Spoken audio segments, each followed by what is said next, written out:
If you're about to buy your first motorcycle, this video might genuinely save you from a bad experience.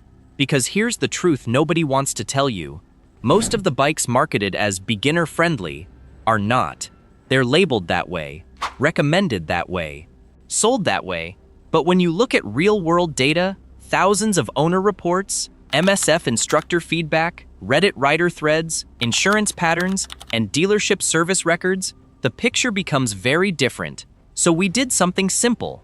We looked at 10 motorcycles most commonly recommended to new riders, and we tested them against the things that actually matter: low speed control, a throttle behavior, weight and balance, braking feel, ergonomics, insurance cost, real ownership stress, and out of those 10, 7 failed new riders. Not because they were bad bikes, but because they were bad first bikes. Let's break them down, starting with the one that surprises people the most. 1. Kawasaki Ninja 650. The Ninja 650 is one of the most recommended beginner sport bikes on the internet. But when you dig into rider feedback, the pattern is clear. It makes strong torque low in the RPM range.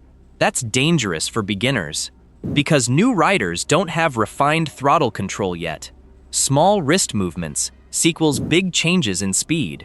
Reddit threads on r-motorcycles and r-suggest a motorcycle are full of the same complaint. It's too much, too fast. I panicked at a green light. It surges when I don't want it to. Add heavier weight, higher insurance rates for young riders, and expensive parts, and it becomes clear the Ninja 650 is a great second bike, not a great first one. 2. Yamaha MT-07. The MT-07 has a cult following, and rightfully so. But it fails many beginners for one reason: the torque delivery is too aggressive for someone still learning throttle control. The CP2 engine punches hard right off idle. That makes it fun for experienced riders, and overwhelming for new ones. Owner threads consistently mention jerky low-speed behavior, light front end, unexpected wheelies, difficulty smoothing out the throttle. MSF instructors frequently report that MT-07 riders show up to advanced courses with bad throttle habits, developed from trying to tame the bike. It's not a beginner bike.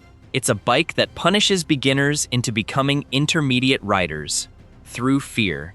3. Honda Rebel 1100. It's a cruiser. It's low. It's easy. That's the myth. Here's the reality. The Rebel 1100 is 1084 cc of immediate torque. Even at partial throttle, it moves aggressively. Low seat height doesn't compensate for 220 plus kilograms of weight, long wheelbase. Forward foot controls, harder for balance. Explosive low-end power. Reddit owner reviews echo this repeatedly. It's way more bike than I expected. First-time riders shouldn't touch this. A low seat does not mean low risk. Displacement and torque still dominate the experience. 4. KTM 390 Duke. Certain model years. The 390 Duke is often praised as a premium beginner naked. And in the right hands, it's brilliant. But for anxious beginners, it can be a problem. Common complaints from owners and MSF instructors: snappy throttle response, stalling at low RPM in traffic, sensitive brakes, reactive chassis that magnifies input mistakes. The bike is sharp. Sharp is good for skilled riders. Sharp is dangerous for nervous ones. Many new riders describe feeling like they're fighting the bike instead of learning from it. That's the opposite of what a first bike should do. Bilin 1 Insive. Full-size adventure bikes. Africa Twin, F850 GS, 890 Adventure, ADV bikes are marketed as versatile do-everything machines. But for beginners, they hide a big problem. They're tall and top-heavy. Most beginner crashes happen below 10 miles per hour, at stop signs, U-turns, and parking lots. Tall ADV bikes multiply that risk. Owner forums are full of stories like, tipped it over trying to back it up, couldn't hold it at a light, terrified of dropping it. And ADV bike drops aren't cheap. Panniers, fairings, crash bars. A single tip over can cost hundreds. For someone still learning balance and control, that constant fear kills confidence. ADV bikes are amazing, just not first. 6x600cc Supersports. R6, CBR 600RR, ZX6R, GSX R600. The most romanticized first bike of all time, and statistically, one of the worst. 600cc Supersports were never designed for beginners. They were designed for racetracks, with mirrors added afterward. The issues: aggressive riding position, extreme throttle sensitivity, very high peak power, stiff suspension, high insurance premiums, high crash repair costs. Reddit is overflowing with stories of first-time riders buying 600s and dropping them within weeks, getting scared off riding entirely. Or worse, surviving something they shouldn't have. Instructors constantly warn new riders against them, yet dealerships keep selling them as manageable. They're not. 7. Cheap used project bikes. This one is dangerous in a different way. Beginners often try to save money by buying older 600s, neglected 650s bikes that just need a battery. But mechanical unreliability wrecks new riders more than horsepower does. When your bike stalls randomly, has bad tires, has worn brakes, leaks fluids, fuels inconsistently, you can't tell if the problem is you or the bike. That destroys learning. Coaches and mechanics repeatedly say, a new rider needs a bike they can trust. A cheap, broken machine breaks confidence faster than any horsepower figure. The common thread. Every single one of the 7 that failed shares at least one of these traits. Too much torque, too early. Too much weight or height. Snappy throttle mapping. Race-oriented ergonomics. Expensive drops. Mechanical unpredictability. They aren't bad motorcycles. They're bad first teachers. Your first year of riding should build foundations, not test your survival instincts. In part 2, I'm breaking down the 3 motorcycles that actually passed our testing. The ones that build skill, forgive mistakes, keep insurance manageable, and make new riders fall in love with riding instead of fearing it. Now let's talk about the bikes that actually passed.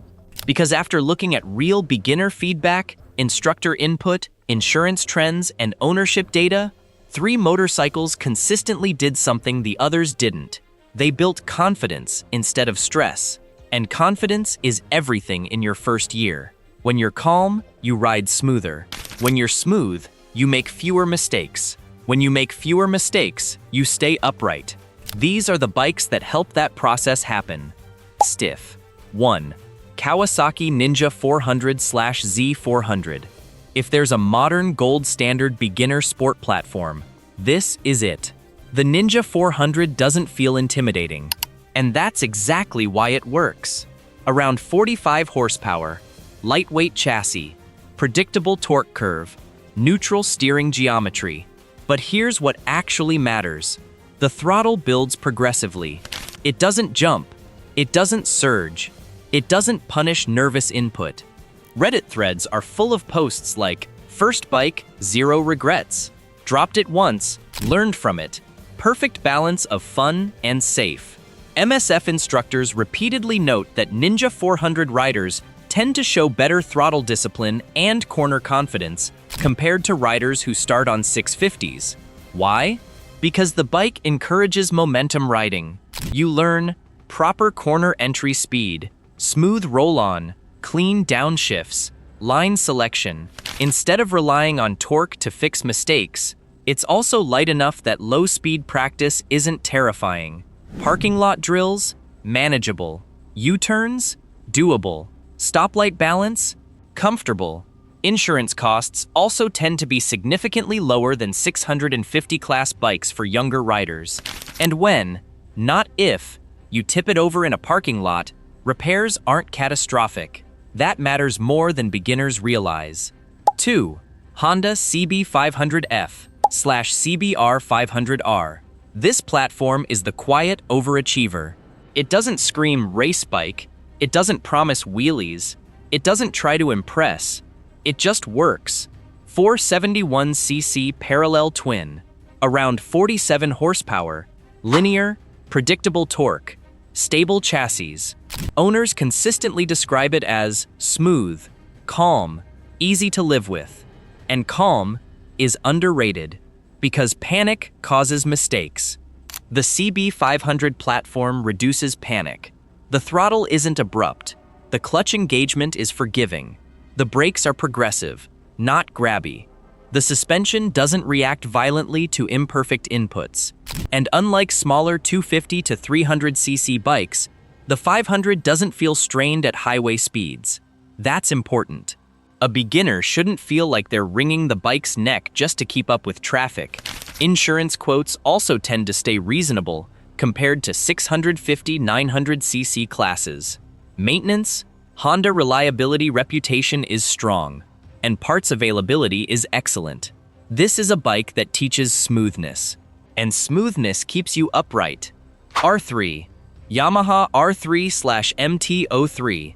The Yamaha 321cc twin has earned its reputation for a reason.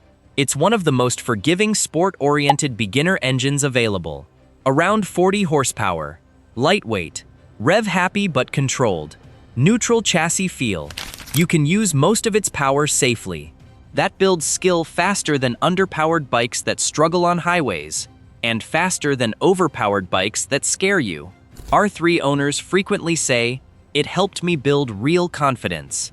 I learned to corner properly on this. I'm glad I didn't start bigger." The bike rewards smooth throttle input. It doesn't jerk at low RPM. It doesn't explode mid-corner. And because it's light, it forgives small balance mistakes. Dropping a 170-kilogram bike at walking speed is a lesson. Dropping a 230-kilogram machine is a trauma. The MT-03 offers upright ergonomics if you don't want the sport posture.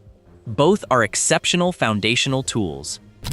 What these three have in common, they all share 6 core traits: manageable horsepower, 40 to 50 range, linear throttle mapping, moderate weight, neutral ergonomics, forgiving braking systems, affordable insurance and repair costs, and there's one more invisible factor: they don't intimidate you. Beginners ride stiff when they're afraid. Stiff riders grab brakes. Stiff riders snap throttles. Stiff riders freeze mid-corner. Relaxed riders learn. Every bike that passed allows new riders to relax. The biggest beginner mistake. The mistake isn't starting small. It's starting mismatched. When your bike is slightly below your skill level, you grow into it. When your bike is above your skill level, you survive it. Surviving isn't learning. Surviving builds bad habits. Final thought: motorcycling is a long game. You don't win by starting on the biggest machine. You win by building skill early. Every experienced rider you admire, they didn't skip fundamentals. They built them. Choose a machine that forgives your first mistakes, encourages smoothness, lets you practice without fear, and doesn't bankrupt you. If you tip it over, start smart, get smooth, then go bigger. Tell me in the comments what your first bike was, and whether it helped you or humbled you. And if you're shopping right now, choose growth over ego. Every time. I'll see you in the next one.